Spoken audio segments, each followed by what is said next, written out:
Sigurado naman po ay lahat tayo ay umiibig na. Sigurado po ba na kaming lahat ay umiibig na? Umiibig na sa aming Panginoon Diyos. Amen.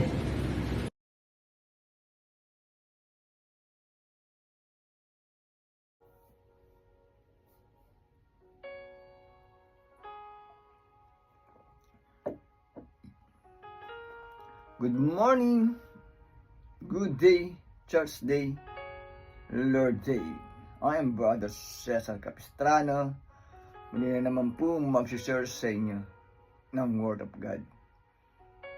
Ang ating pong topic sa araw na ito, darating ang anak ng tao na hindi nyo inaasahan. Ano ito? Sa Biblia, ating pong aalamin yan. Meron tayo isang talata sa araw na ito. Bago ko po basahin ang talata, tayo po'y manalangin muna. Diyos amang nasa langit, makapangyarihan sa lahat, sambahin ang ngalan mo. Diyos Ama, maraming salamat po sa gabay, biyaya na pinagkakalob niyo sa amin sa bawat isa sa amin. Hindi po kami magsasawang magpasalamat. Sa muli na naman pong pagdilat ng aming mga mata ay napakalaking biyaya po ito para sa amin. Muli na naman po namin magagampanan ang aming tungkulin para sa aming sarili, pamilya, trabaho, at kaawaan niyo po kami. Diyos Ama, kung kami po ay nagkukulang sa inyo, papasukin mo po sa amin ang inyong presensya upang sa ganun po ay lubos namin maintindihan ang inyong salita na buhay at makapangyarihan. Sa pangalan ng Panginoong Hesus. Amen. Brother and sister, magandang araw na naman po ng linggo. Ang ating topic, darating ang anak ng tao na hindi ninyo inaasahan. Ano ito? Sa Biblia. Akin na po babasahin ng talata ay nasa Mateo chapter 24 verse 42 to 44. Verse 42. Kaya magbantay kayo, sapagkat hindi ninyo alam kung anong araw paparito ang inyong Panginoon. 43. Tandaan ninyo ito kung alam lamang ng puno ng sambahayan, kung anong oras ng gabi darating ang magnanakaw, siya'y magbabantay at hindi niya pababayaan pasukin ang kanyang bahay. 44.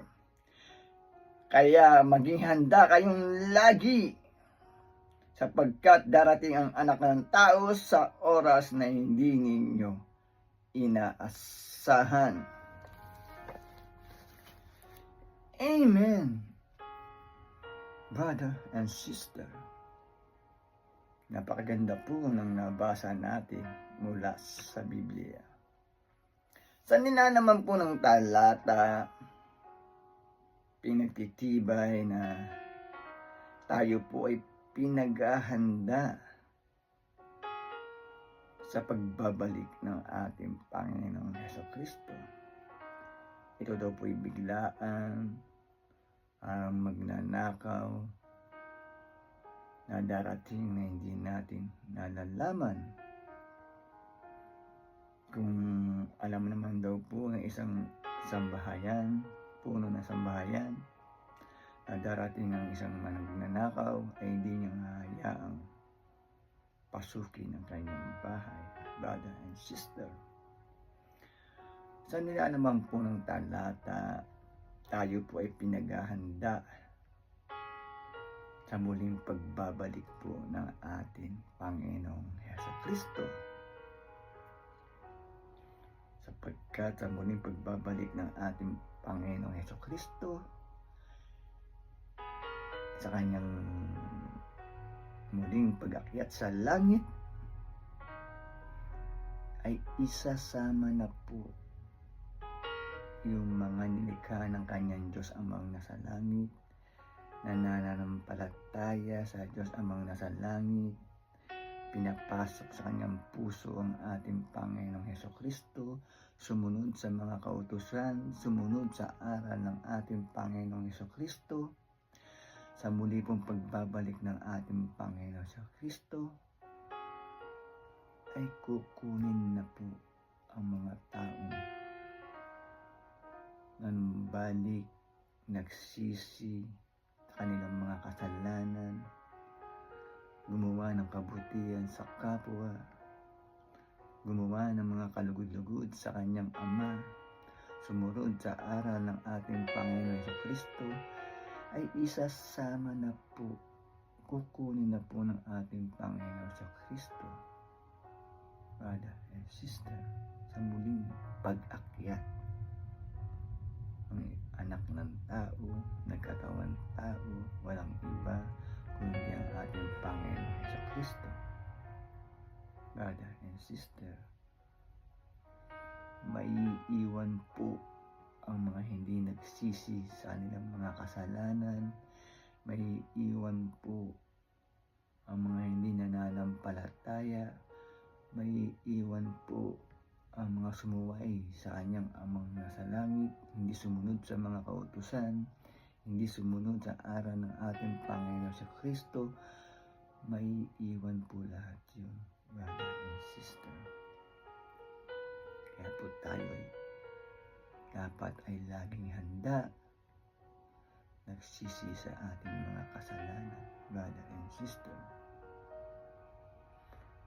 Kung hindi man tayo datnan sa muling pagbabalik ng ating Panginoon Kristo, ay kung una po tayong mawala dito sa sanlibutan, mabawian po tayo ng buhay, ay handa na rin po tayo na makasama sa kaharian ng Diyos kapag tayo po ay nagsisi at nanampalataya sa ating Panginoon Kristo. Sapagkat hindi po natin alam kung kailan po ang pagbabalik ng ating Panginoon Kristo. Kaya dapat ay lagi tayong handa, sapagkat hiram lang po ang ating buhay dito sa sanlibutan. Kung tayo po'y bawian ng buhay na hindi rin po nakapagsisi, tayo po ay mapupunta sa impyerno, brother and sister. Kaya dapat po ay lagi tayong handa, nagsisisi sa ating mga kasalanan, sumusunod sa mga kautusan ng kanyang Ama na sa langit, at sumusunod sa aral ng ating Panginoong Hesukristo, brother and sister. Dapat ay lagi tayong handa upang sa ganun po tayo ay makasama sa kaharian ng ating Diyos Amang nasa langit, brother and sister. Napakaganda po ng ating nabasa mula sa Biblia. Kaya po sana huwag po tayong manawa makinig every Sunday na aking pong ibinabahagi na salita ng Diyos Ama na makapangyarihan, brother and sister, upang sa ganun po ay magkaroon tayo ng kaalaman, gabay at control dito sa sanlibutan. Magtatapos na po yung ating topic, tayo po yung manalangin muli. Diyos Amang nasa langit, makapangyarihan sa lahat, sambahin ang ngalan mo. Maraming salamat po, nakapagpakinig na naman po kami ng iyong salita na buhay at makapangyarihan.